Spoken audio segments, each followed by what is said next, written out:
Americans are bracing for another monster storm while still recovering from those that hit last year. Hurricane Florence is building up strength as it heads toward the mid-Atlantic states.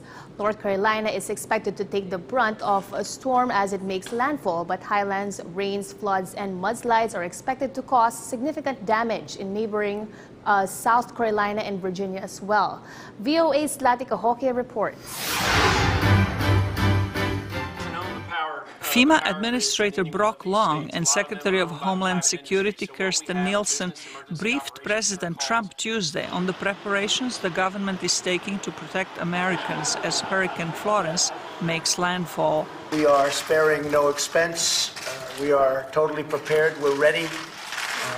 We're as ready as anybody's ever been. Weather forecasters say the upcoming storm may be the largest in decades, and they foresee billions of dollars in damage from its winds and rain, as well as from the resulting floods, mudslides, and destruction of buildings and infrastructure.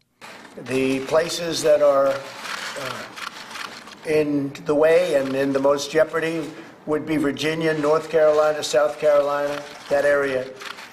And again, they haven't seen anything like what's coming at us in 25, 30 years, maybe ever. It's tremendously big and tremendously wet. Long said Florence is expected to be a Category 3 or 4 storm at landfall. The biggest hazard that we're worried about is storm surge. That's the primary driver of the evacuations that are underway. More than 1 million people have been ordered to evacuate from the area in the storm's projected path.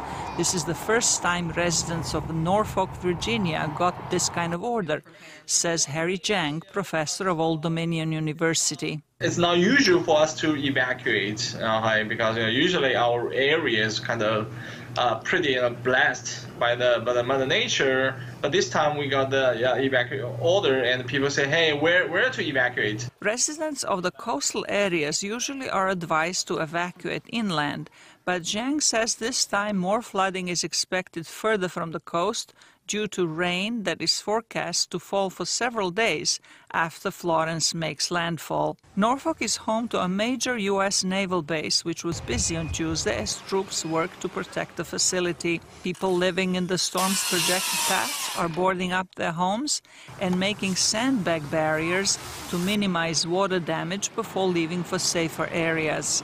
Florence is expected to make landfall early Friday and linger over the coast for several days, dumping up to 70 centimeters of rain and causing flooding in many places.